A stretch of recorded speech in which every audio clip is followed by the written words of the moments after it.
to install the BE24-N equalizer for 24-volt battery setup consisting of two 12-volt batteries. Firstly, confirm that the batteries are connected in series. Next, sequentially connect the black, white, and red wire to the battery terminals. Remember, attach the black wire to the negative terminal of the battery, the red wire to the positive terminal of the other battery. Don't connect both wires to the same battery to avoid short circuit.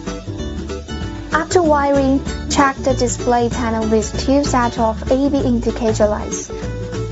Set 1 shows a blinking green light, indicating lower voltage in the respective battery.